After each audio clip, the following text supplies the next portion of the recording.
আমার ভাঙা ঘরের ভাঙা চালা ভাঙা বেড়ার ফাঁকে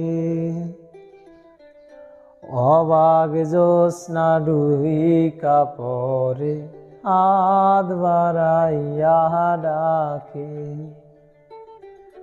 হাত ইশারায় ডাকে কিন্তু মুখে বলে না।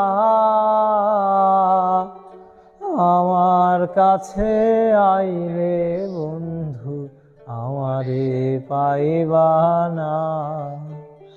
আমার ভাঙা ঘরে ভাঙা চালা ভাঙা বেড়ার ফাঁকে অবাক জ্যোৎস্না ডুইকা পরে হাত বাড়াইয়া ডাকে।